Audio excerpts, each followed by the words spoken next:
저는 1974년 10월 달에 명동에 있는 한 교회를 출석하게 되었습니다.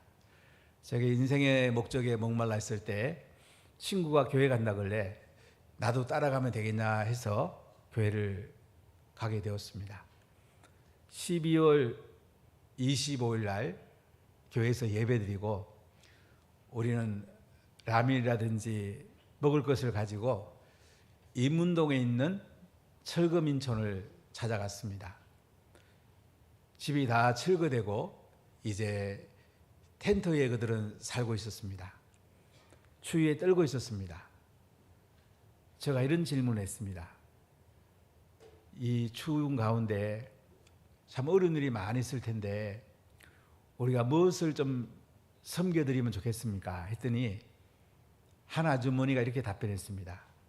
우리는 추워도 괜찮습니다. 우리 자녀들에게 풍금이 하나 있으면 좋겠습니다.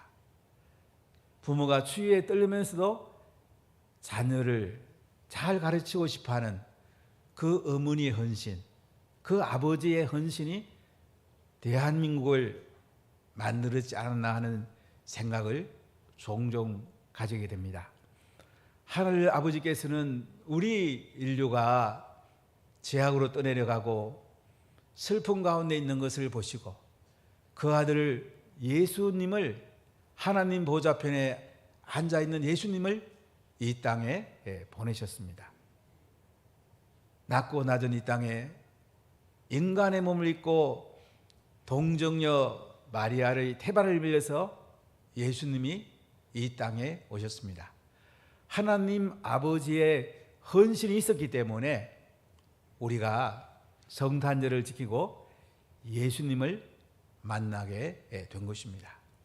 이렇게 하나님께서 우리에게 헌신했다면 우리는 만왕의 왕 되신 예수님을 최고로 예배해야 되지 않겠습니까? 하나님의 최고의 헌신은 그 아들을 이 땅에 보내서 손수 십자가에 못 박아 죽였다는 것입니다. 누가 그 아들을 십자가에 못 박아 죽일 수가 있겠습니까? 이 하나님의 이 뜨거운 헌신 때문에 우리가 구원받는 길이 열렸고 이 낮고 낮은 베들레헴에 예수님이 오시는 그 놀라운 은혜가 있게 되었습니다. 그런데 예수님이 오셨을 때에 누가복음에 보면 들판에서 향을 치던 목자들이 아기 예수님을 제일 먼저 뵙게 됩니다. 그리고 엎드려서 경배하게 됩니다. 이때 양 치는 사람들은 양을 예루살렘 성전에 이제 제물로 드리는 양을 쳤는데 서민들이었고 낮은 층의 사람들이었습니다. 낮은 층의 사람이 제일 먼저 예수님을 뵙고 최고로 예배를 드렸습니다. 또 하나는 오늘 마태복음 2장에 나오는 동방에 사는 사람, 이란, 이라크, 인도 사람이라 말하기도 합니다. 이 동방 박사들이 아기 예수님을 뵈러 옵니다. 이 땅에 태어난 유대인의 왕, 온 인류의 왕, 만왕의 왕이신 예수님을 뵈러 옵니다. 예수님께 최고의 예배를 드리게 됩니다. 여러분, 우리가 이 땅에 살면서 가장 중요한 게 뭘까요? 하나님의 얼굴을 배웠고 예수님의 얼굴을 배웠고 그분 앞에 최고로 예배드리는 것, 이거보다 더 귀한 게 있겠습니까?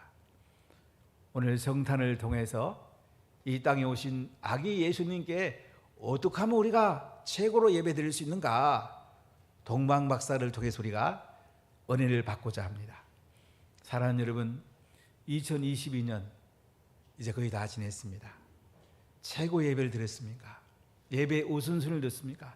하나님 뵙고 하나님의 음성을 듣고 하나님께 경배하는 데다가 시간과 에너지와 물질과 모든 것에 최고를 드렸습니까? 하나님은요, 우리가 최고로 예배할 때에 하나님은 가장 좋은 거 줍니다. 아들과 주신 분이 뭘 안 주시겠습니까? 하나님 우리가 최고 예배 드리기를 얼마나 기뻐하시고 최고 예배 드릴 때는 그냥 넘치도록 부어주기를 하나님께서는 너무너무 기뻐하시는 분이십니다. 자, 오늘 어떻게 하면 우리가 최고로 예배 드릴 수 있을까요? 첫 번째 최고 예배는 헌신입니다. 같이 한번 읽어볼까요? 최고 예배는 헌신입니다. 자, 오늘 마태복음 2장 1절을 같이 읽어보겠습니다.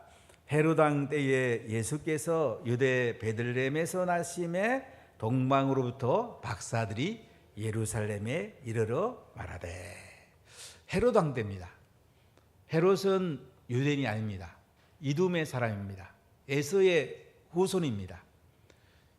헤롯 대왕은 BC 40년에 로마 황제로부터 분봉왕으로 책봉을 받습니다. 예수님이 태어나신 BC 4년에는 70세 전후의 할아버지였습니다.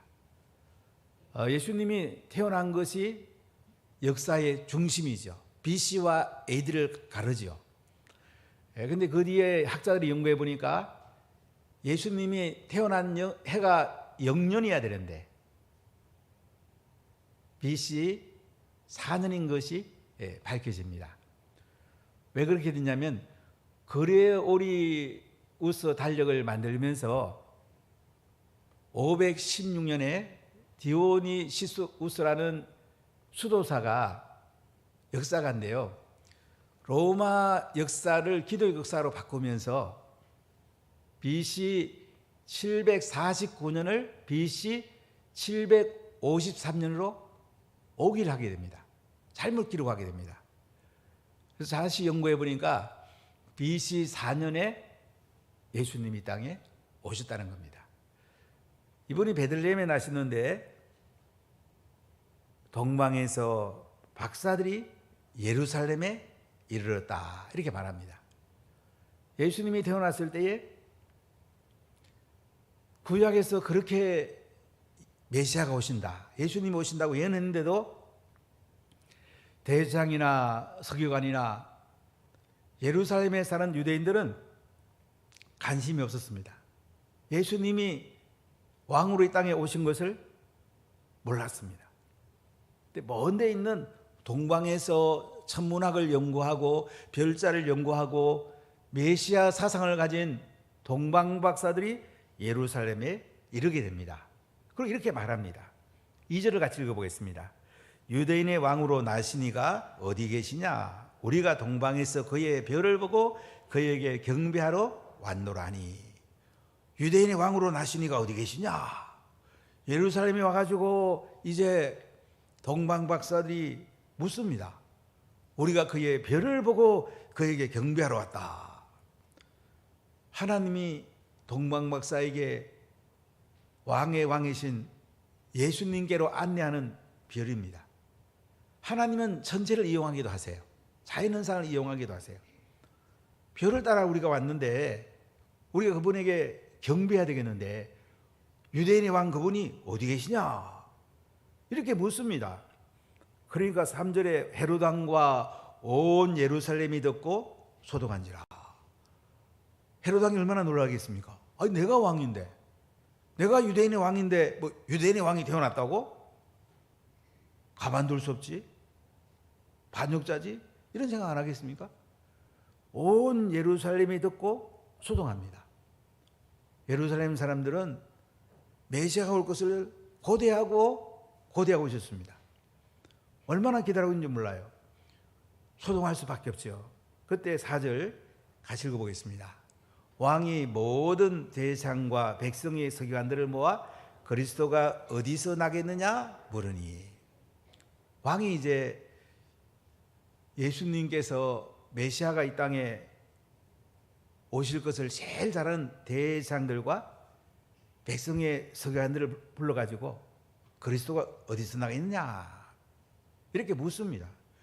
왕이 좋아서 묻겠습니까? 왕이 그 유대인의 왕을 죽이려고 묻죠. 대상이 누굽니까? 그들은 예루살렘 성전에서 하나님께 제사 드리는 사람들입니다.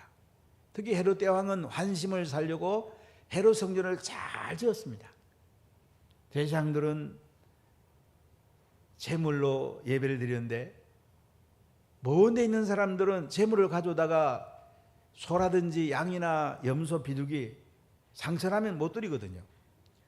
그러니까 성전 주변에다가 파는 상점을 엽니다. 이득은 대상에 돌아갑니다. 그리고 성전세를 유대인 화폐로 냅니다. 로마 시대이기 때문에 로마 화폐를 유대인 화폐로 바꿔야 돼요. 환정산 돈 많이 받습니다. 다 이득이 대제사장한테 가거든요. 이렇게 잘 살고 잘 먹고 이권을 누리고 권력도 있고 돈도 많고, 대제사장들은요 메시아가 오는 게 사실은 기다리는 게 아니에요. 자기들 지금 배부른 게 좋은 거야. 그래도 대제사장들은 메시아가 올 것을 잘 알고 있습니다. 서기관이 누굽니까? 성경을 양피지에 써서 백성들에게 팔기도 하고 하나님 말씀을 가르치는 사람입니다. LA에서 서기관을 만나본 적이 있는데, 이 서기관들은 양피지다가 지금도 필사로 성경을 씁니다.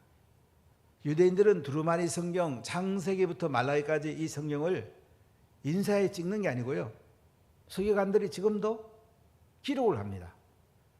성경 기록하고 말씀 가르치는 사람이에요. 얼마나 성경을 잘 알겠습니까? 창세기부터 신명기까지는 달달 다 외웁니다. 말라기까지도 외우는 사람이 많습니다. 이렇게 말씀의 전문가들입니다. 헤롯 왕이 이들에게 묻는 거예요. 유대인의 왕이 어디서 나냐? 그리스도가 어디서 나겠어? 메시아가 어디서 나겠냐? 그랬더니 5절 6절을 같이 읽어보겠습니다. 이르되 유대 베들레헴이 오니 이는 선자로 이렇게 기록된 바, 또 유대 땅 베들레헴아 너는 유대 고을 중에서 가장 작지 아니하도다. 내게서 한 다스리는 자가 나와서 내 백성 이스라엘의 목자가 되리라 하였음이니이다. 유대 베들레헴, 베들레헴에 태어난다는 거예요. 구약에 보면 미가서 5장 2절에 바로 이 말씀 인용이에요.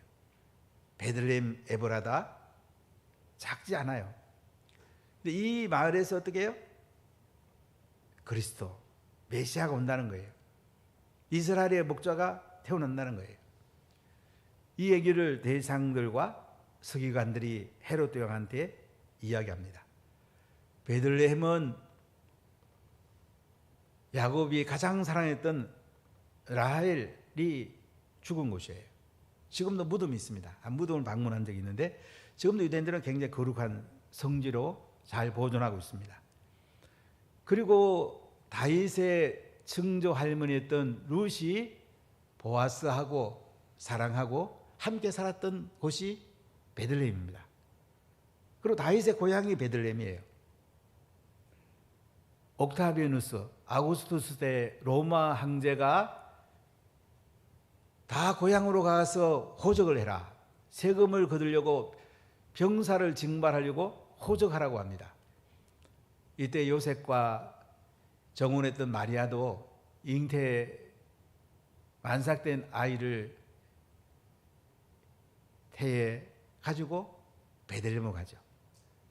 베들레헴에 가서 이제 하나님께서 동방박사나 목자들이 잘 예배하도록 시간까지 맞추시는 것을 볼 수가 있습니다.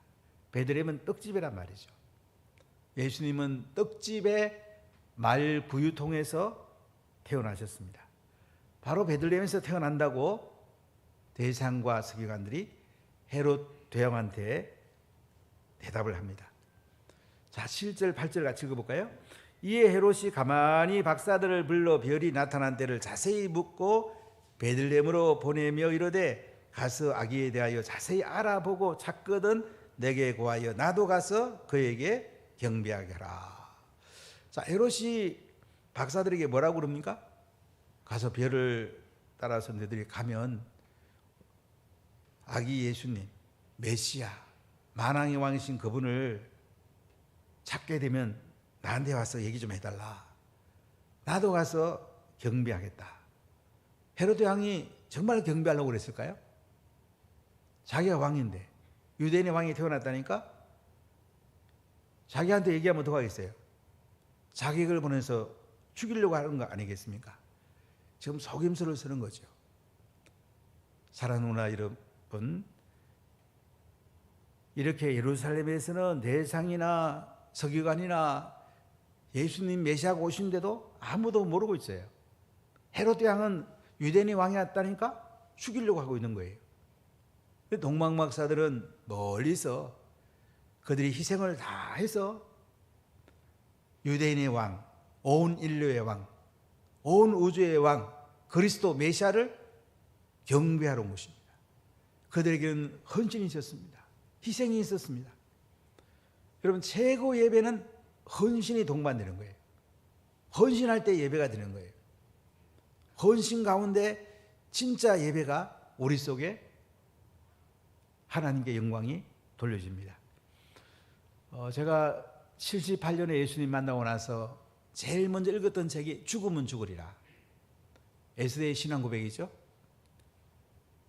안희숙 여사의 수기를 읽었는데 참 감동을 많이 받았습니다.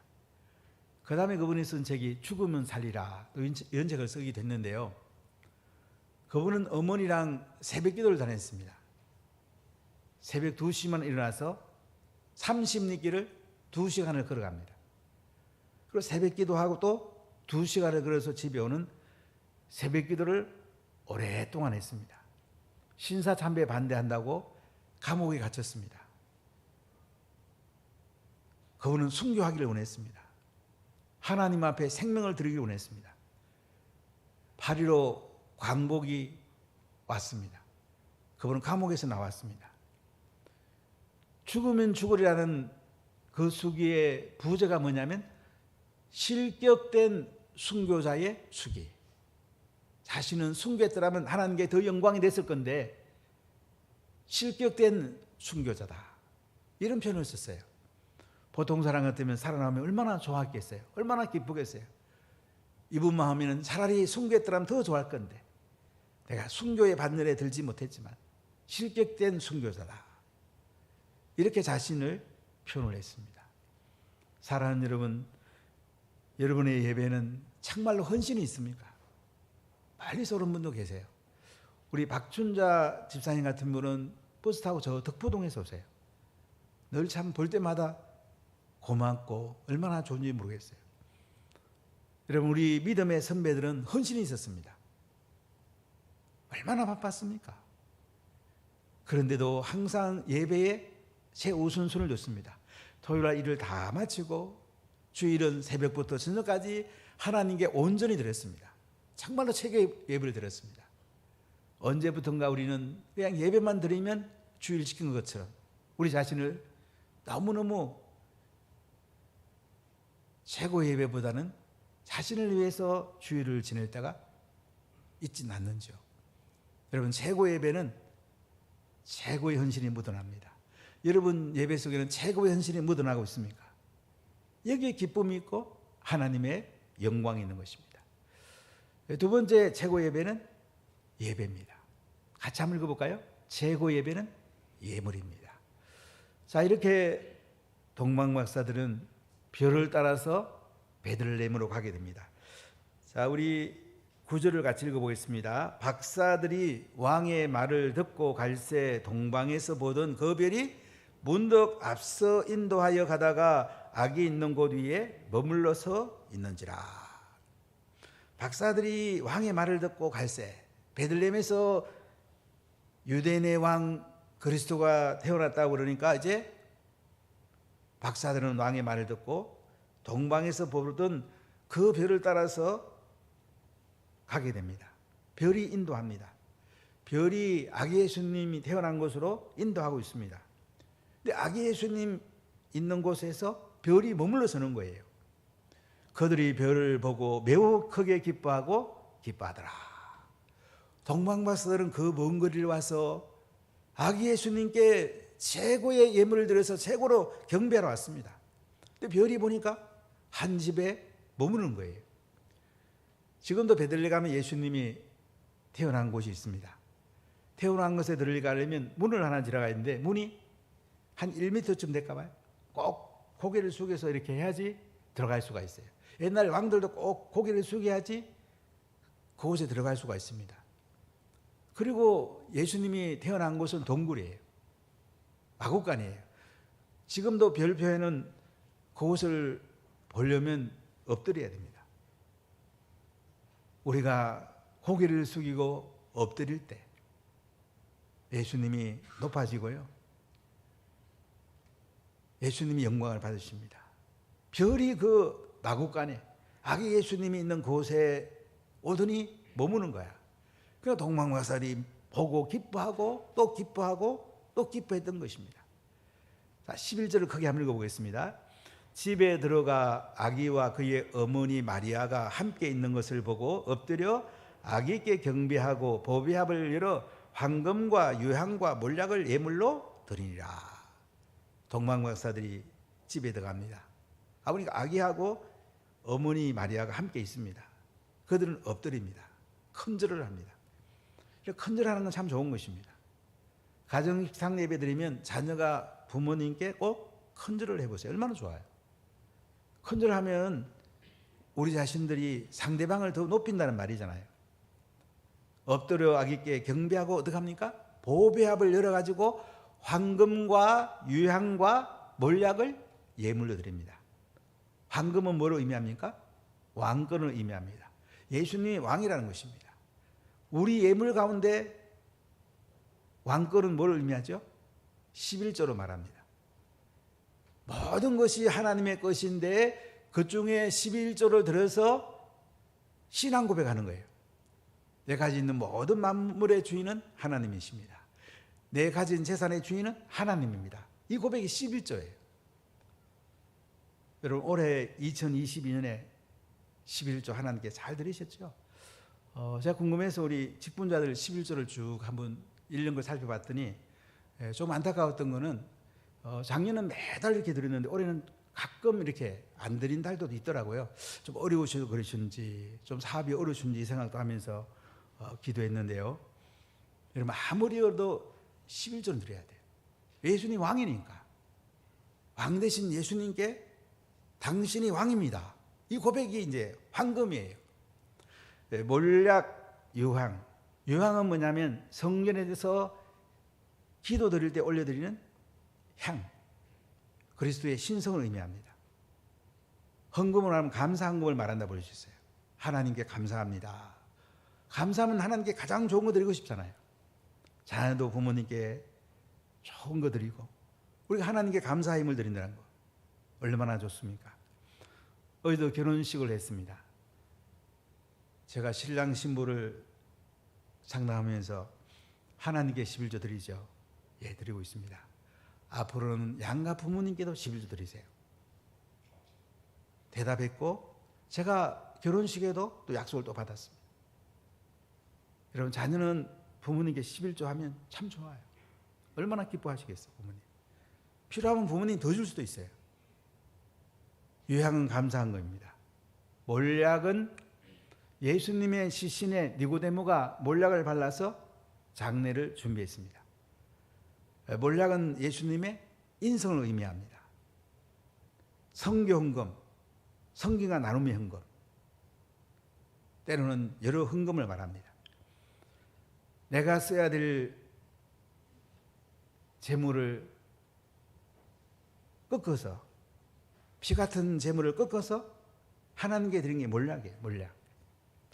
이렇게 동방박사들은 먼 거리에서 와서 희생을 다하고 황금과 유향과 몰약을 최고의 예물을 드립니다. 예수님을 최고로 높여드립니다. 상대방이 귀하다면 최고로 우리가 높여지지 않겠습니까? 요새는 밥을 먹어봐도 밥 먹는 게 중요하더라고요. 한 번은 성남에서 오신 분 제가 대접을 잘했더니 그 뒤에 전화가 와서 목사님 너무 고맙다고, 저를 선대해서 너무 고맙다고. 요새는 밥 먹는 것도 잘못 대접하면요 상대방을 무시한다 생각할 수도 있겠더라고요. 아, 이거 조심스럽더라고요. 황금과 유향과 몰약을 예수님께 최고로 드렸다는 것은 최고로 예배했다는 거죠. 최고로 높였다는 거죠. 내가 써야 될 가장 귀한 것을 예수님께 드리는 거야. 예수님은 어떻게 할까요? 더 좋은 거 주시죠. 얼마나 예수님이 대단합니까? 최고의 예배는 최고의 헌신과 최고의 예물이 있을 때에 드려지는 것입니다. 또 한 가지 있습니다. 최고의 예배는 순종입니다. 할렐루야. 같이 한번 읽어볼까요? 최고의 예배는 순종입니다. 자, 12절을 크게 한번 읽어보겠습니다. 그들은 꿈에 헤로데게로 돌아가지 말라 지시하심을 받아 다른 길로 고국에 돌아가니라. 헤롯 왕이 베들레헴에 메시아 유대인의 왕 그리스도가 태어났다고 그랬어요. 동방박사는 별을 따라서 이제 아기 예수님께 돌아갈 때에, 경배하고 돌아갈 때에 꿈에 하나님 나타나요. 헤롯에게로 돌아가지 말아라. 아기 예수님이 베들레헴 마구간에 계시다는 것을 알지 말라는 거잖아요. 이 지시함을 받아갖고 다른 길로 고국에 돌아가니라. 아마 이들의 믿음이 없었다면 갈증 엄청 했을 거예요. 야, 우리 헤롯 왕은 그 사람 잔인하다는데, 심지어 자기 장모도 죽이고 자기 두 아들도 죽이고 이런 아내도 죽인 사람인데 우리 잘못하면 우리 자기 보내가 죽이는 거 아니야? 아이고 뭐 하나님 말씀에도 뭐 헤롯 왕한테 얘기하고 가야지. 보통 사람 같으면 그렇게 할 수도 있거든요. 근데 동방박사들은 헤롯 왕한테 돌아가서 얘기하지 않습니다. 꿈에 하나님께서 다른 길로 돌아가라 그러니까 하나님의 지시한 대로 다른 길로 고국에 돌아갑니다. 하나님 음성에 그대로 순종한다는 거죠. 여러분 주일날 하나님 말씀을 들으면 자꾸 내 생각과 내 경험으로 이것을 걸러가지고 내 식으로 순종하지 않습니까? 그리고 순종한다고 착각하지는 않습니까? 우리가 하나님의 식으로 해야 돼. 하나님의 생각과 하나님의 은혜로 이 모든 것을 봐야 되는데, 하나님의 음성을 듣고도 많은 사람들이 자기의 채를 갖다 대요. 생각의 채를 갖다 대고 경험의 채를 갖다 대고 자기의 뭘 갖다 대요. 그리고 거기서 걸러낸단 말이지. 요거만 순종하면 되지, 요거는 아니야, 이렇게 하는 게 얼마나 많습니까? 그런데 이 동방박사들은요, 하나님이 말씀하니까 아멘, 내가 손해보더라도 혹시 자격을 보내서 내가 해를 당하더라도 나는 하나님 말씀대로 순종한다. 그래서 다른 길로 고국에 돌아가는 것입니다. 여러분, 우리가 변화가 일어나고 내 삶 속에 진정한 예배가 되려면요, 하나님이 말씀하시면 말씀만 그대로 받아야 돼. 말씀을 받아야 돼. 성령의 기름을 받아야 돼. 내 생각과 달라도 내 경험과 달라도 그대로 순종하는 거예요. 신비한 것은 이렇게 순종하고 나면 내 믿음이 자라게 되고 하나님의 영광이 임하게 되고 하나님이 부어주는 놀라운 은혜와 복을 누리게 됩니다. 그러면서 내 생각을 교정해 가요. 요거는 바꿔야 되겠다. 요거는 내 생각이었구나. 하나님 생각으로 바꿔야지. 자꾸 하나님 말씀 앞으로 순종하는 사람은 바뀌게 됩니다. 그럼 우리가 하나님의 은혜가 더 커지고요, 그림이 큰 그림이 그려져요. 우리 내 작은 그림 가지고 하나님을 제한할 때가 얼마나 많습니까? 오늘 동방박사들은 헤롯 왕에게 가지 않고 하나님의 지시대로 다른 길로 고국에 갑니다. 우리나라 기독교가 들어왔지 얼마 안 되었을 때에 유교 가정에 한 소녀가 시골에서 교회를 다녔습니다. 엄마 아빠는 그 아이가 교회 안 갔으면 좋겠다는 마음이 너무 들어서 어느 날 토요일 오후에 엄마가 딸에게 말합니다. 얘야, 내일 일을 하는 네가 콩밭에 가서 콩을 꺾어서 타작을 하거라. 이렇게 말을 합니다. 이 딸은 엄마의 이야기를 듣고 엄마 아빠가 잠든 뒤에 콩밭으로 갑니다. 달빛 아래 부엉이가 올 때까지 새벽까지 콩을 꺾어서 타작을 합니다. 그 이튿날 주일날 딸이 교회 가겠다고 그러니까 엄마가 너 콩밭에 가서 타작해야지. 엄마 어젯밤에 콩 꺾어갖고 다 타작해놨어요. 그리고 이 소녀가 교회를 갑니다. 타작하면서 너무 피를 흘려서 그런지 너무 피곤해서 그런지 그만 쓰러지고 말았습니다. 소식에서 엄마가 달려왔습니다. 그 아이가 엄마 보면서 이렇게 말합니다. 엄마, 나 소원 하나 있어. 엄마 예수 믿는 거야. 우리 가족 예수 믿으면 좋겠어. 얼마 되지 않아서 온 가족이 예수 믿는 큰 은혜가 있었다고 합니다.